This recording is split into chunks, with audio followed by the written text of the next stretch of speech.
What happens when you trust in yourself fully, no matter what, unconditionally?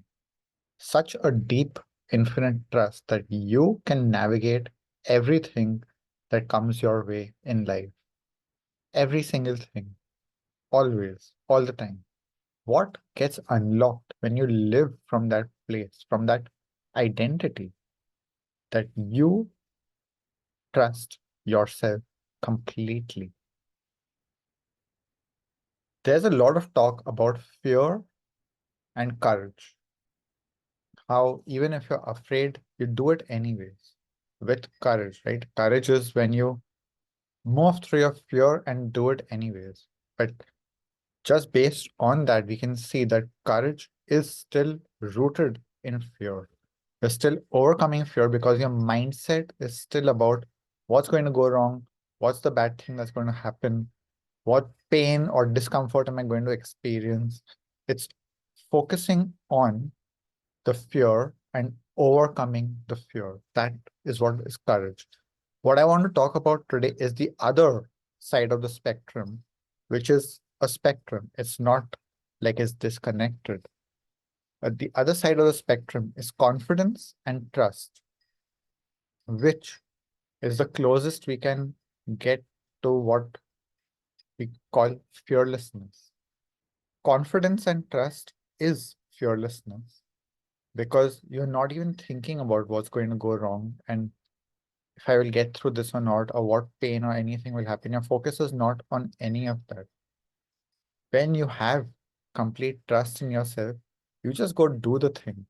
And you have trust not only in doing the thing, more importantly, you have trust in being able to deal with and navigate the consequences of the action that you're going to make. Because very often the fear is about the consequences more than the action itself.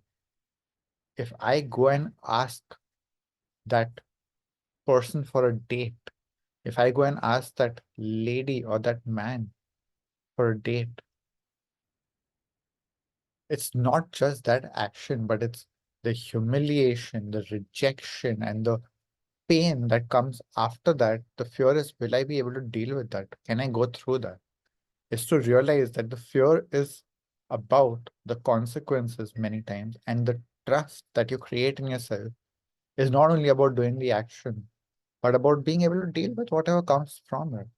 If I get rejected, I get rejected, but the whole thing is that even rejection is a perspective. It's not a fact. It's not a reality. It's just that this person is saying that they are not interested in you. They don't want something, and that's fine. To see it as a rejection, to see, and then all the mindset that comes from the rejection, all the beliefs that come, oh, they rejected me because I'm not good enough, because I'm this, I'm that, I'm not confident enough, I'm not good looking, whatever. All the things that you add on top of that, all of that is what you attach to rejection. But when you're in trust, it's also because you have a very healthy self image and a deep and healthy relationship with yourself where you don't make up all these stories about rejection.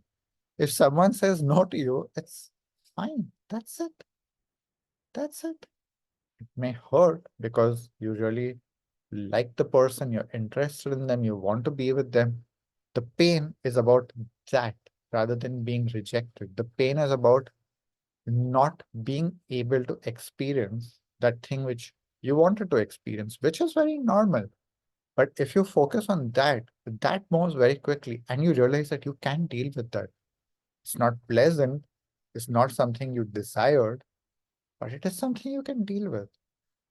And the other possibility is that you trusted yourself, you went and did that thing, and it went the other way, and you actually got what you desired. But the trust always is that I can navigate whatever comes my way.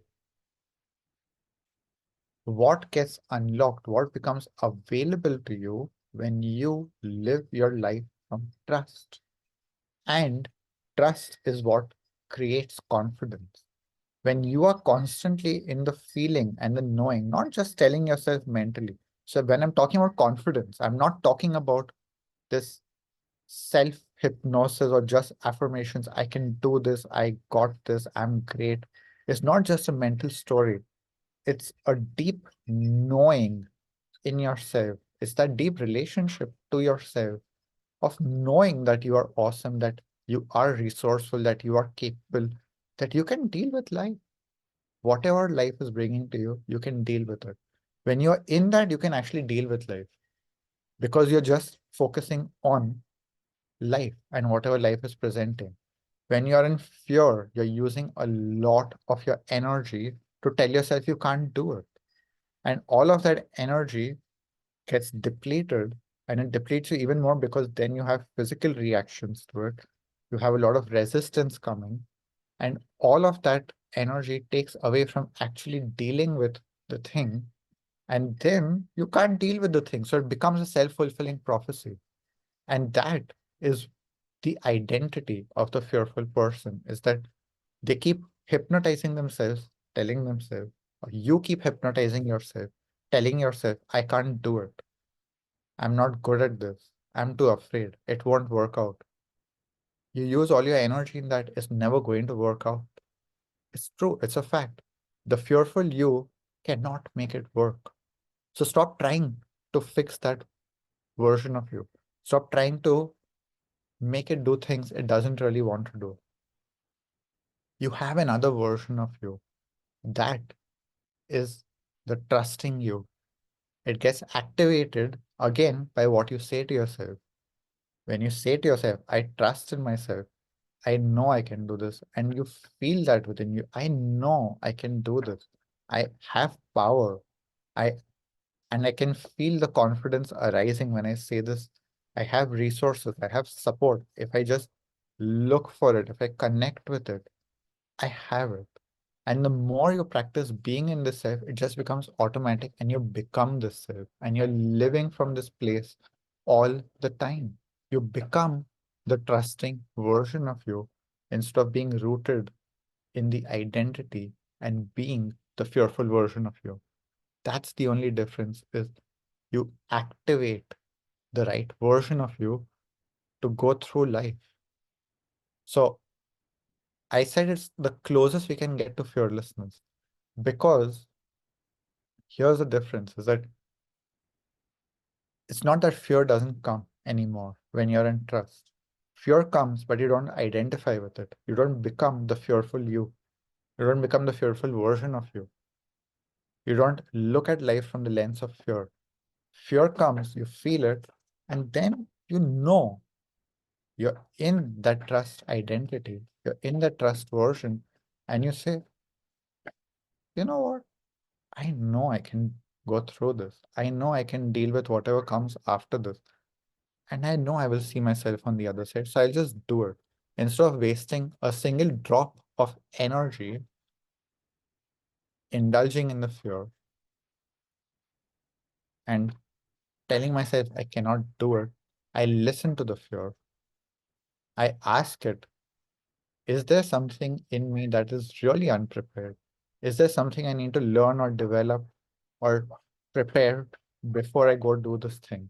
Because that's what the fear is informing you, is that it's telling you, oh, I think you cannot do this because you may not be able to deal with rejection, because you may not be able to deal with the bad publicity or the comments of the people or the feedback that a reviewer gives because of something you cooked and put out there, whatever. If you ask that fear, what are you really afraid of? Then you can truly come into yourself and know, can I deal with this? Most often, when you connect powerful version, your trusting version, the answer is yes. Yeah, I can deal with it. I know it'll hurt a bit, but I can go through it and it's worth it. That little bit of pain, if it comes, it's not even a guarantee. If that pain comes, I can navigate it. I can move through it. And I would much rather do it than regret listening to the fear and getting paralyzed by it. I'm listening to the fear and moving, not just with courage, but with trust, with confidence that I got this, I can do this. And the more you come into the trust, you don't even need to tell yourself these things. It just becomes an automatic way of living. You're constantly listening to the fears, to the voices, to your friends, to your family, to the naysayers, to everyone. You're listening to them. You don't even need to shut them out anymore because you're in your power. So you take in all the feedback, you take in all the inputs, and then you decide what to do with them. Many of them you'll just be like, okay, this doesn't apply to me. So I don't need to do anything with it. I listen to it, I drop it.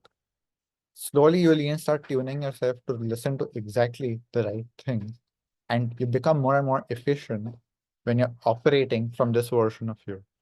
So ask yourself, by activating the trust, the trusting version of you, by having complete trust in yourself all the time, what becomes available in your life, and realize that to activate it, all you have to do is keep reminding yourself who you are being.